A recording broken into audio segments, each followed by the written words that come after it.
fulfillment of the law of Moses and even the teachings of the prophets. When God wanted now to reveal himself to his people, he called 3 people. He called Moses. In fact, Moses was the one who was called. But because of his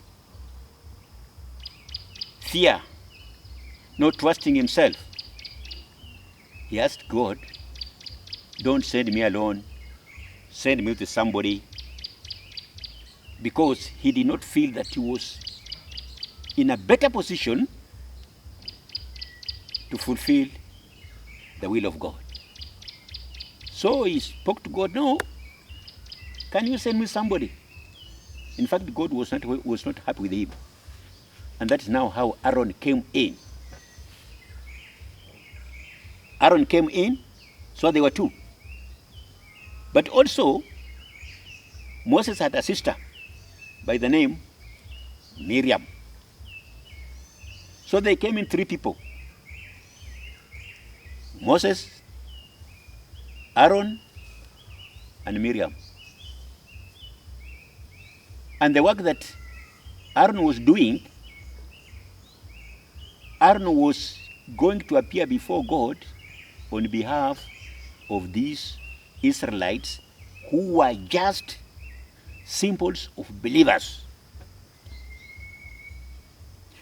And Aaron was a symbol of the Most High Priest. Most High Priest, who is this Most High Priest? Jesus. Miriam accompanied them, these 3 people, leading over 600,000 people. And they set off going.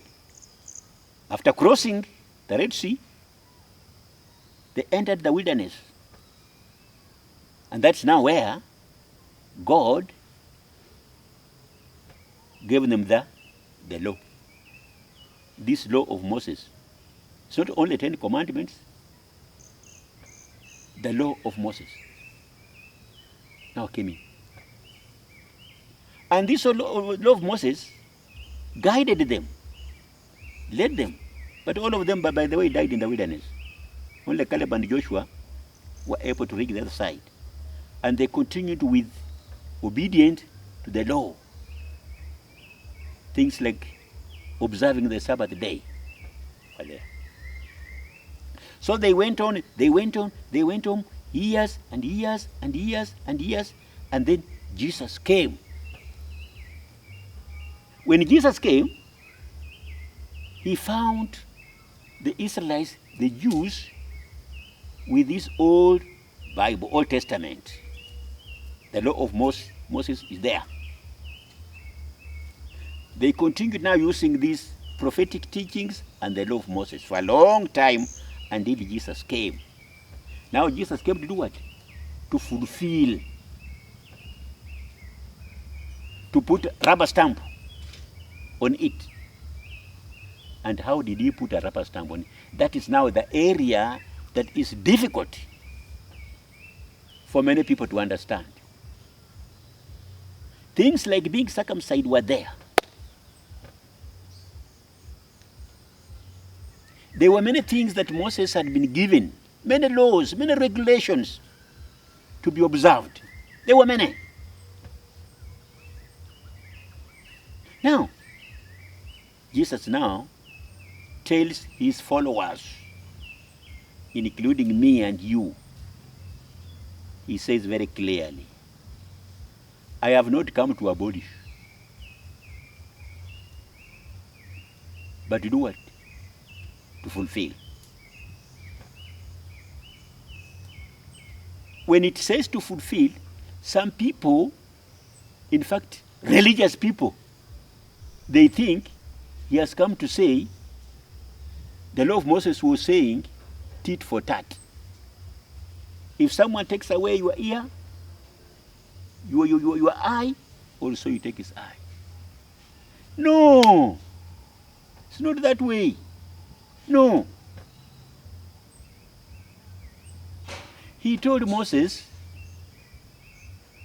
when he saw fire burning, a bush burning, and the bush was not being consumed, and Moses was approaching there, a voice came from heaven saying, do not come closer, because the place where you are standing is holy. Not the place where you are going. The place where you are standing is holy. So do what? Remove your shoes. Because the place where he was standing was holy, not where he was going. Do you know what some people do? Do you know what some people do? They have built their own place of worship, big temples, big churches, even mosques, very big. And the people go there purporting to go and fellowship with God, assuming God is inside there. And I will talk about Christians before I speak about Muslims. When Christians are approaching the entrance, they slow down. Their paces now are shortened. They walk slowly, slowly, slowly, going to where they want to sit. And in some cases, they bow down to the altar. And this altar, people seated there are just people wearing white cloaks, kanzu ndefu nyeupe. So they come and bow there. This was in the old days of Moses and the prophets, when Aaron, anybody could not even shake Aaron's hand, because the way God had uplifted him, and in fact he had a very special garment. So I'm just talking of some of the things that were there before Jesus came, and he said he was not going to abolish. Let us read. Matthew.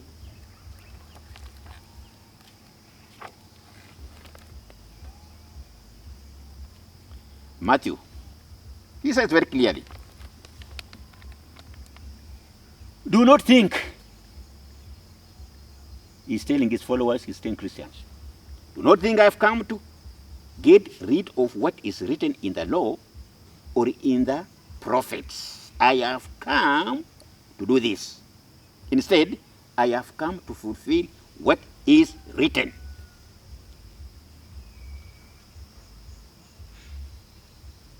I have come to fulfill what is written.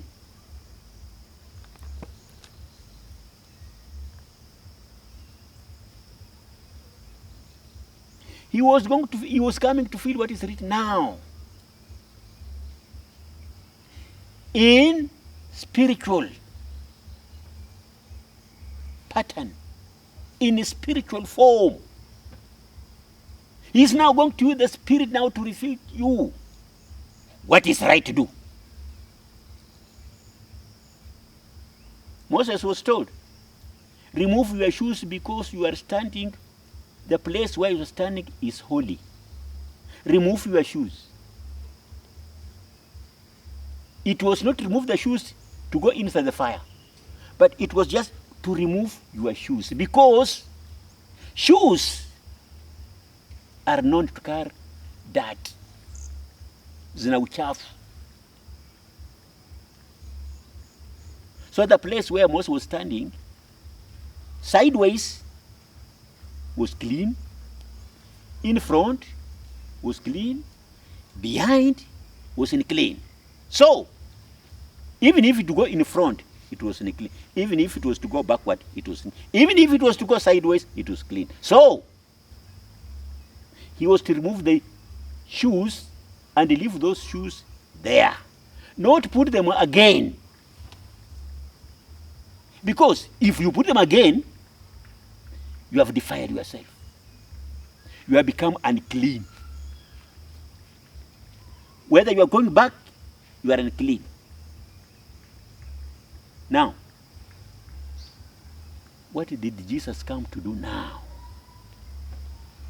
He came to fulfill that. Not removing the shoes again, but removing anger, lies, hatred, drunkenness, adultery, religiosity. Those are the things that you ought to remove.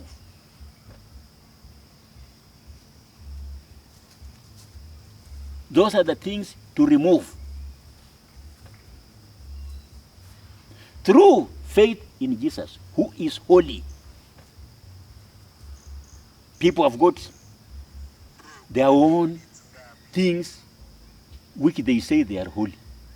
Some people have got water. Just this tap water. It is holy.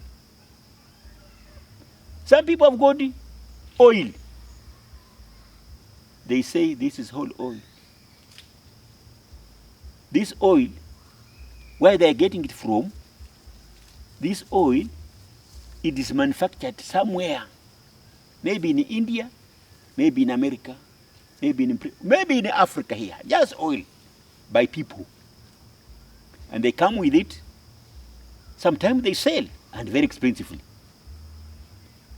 It is no longer this oil, the physical oil. It is now the Spirit of God to flow upon us in our lives. Aaron, it started with Aaron, and there was oil that was poured on Aaron. It was flowing up to his beards. But that oil did not help him. This Aaron that had been anointed with oil is the one that collected the jewelry of the Jews from the ears, from the fingers, from their hands, and then he molded an idol of a cow. People were worshipping that thing. But it is now to be anointed with the Spirit of God. So, haya maneno ya mafuta, holy oil, maji, holy water, holy cathedral, holy what? There is nothing holy. It's only Jesus who is holy. And I can quote the Quran, but I'm not quoting now. Only Jesus is the one who is holy. Mambo ya kale imefanya nini? Imekwisha. But Jesus is fulfilling it spiritually now. Anawekea muhuri kiroho. Sasa badala ya oil ni nini? It is Holy Spirit. Yes, it was the law of Moses to be anointed with oil. Yes, but now Jesus comes to fulfill, and now you are to be anointed with the Holy Spirit. The Spirit will reveal to you the truth about God. If there is no Spirit in your life, in my life, I am just religious. And a religious person is just a mere temple goer, it's a church goer. Is someone walking in the footsteps of his religious parents. And you know where this religious parent went. Yes, they died. Where did they go? So that you walk in their footsteps. We have got brown ants. They walk in a straight line. There are those who are in front, there are those who are behind. So those who are behind, the brown ants that are behind, they are following those that are in front. The way religious people follow their great-grandfathers. Now look at these ants. These ants, if you just cross a line, if you disturb there, the ants coming from behind, they will not know where to go. So you people who are following your religious parents, thinking that you are going where God is, that is a lie. Can you meet Jesus Christ? Can you meet Jesus Christ? so that he revealed to you about the truth about heaven. It is not religiosity in heaven, it is spirituality in heaven. May God bless you. Thank you very much.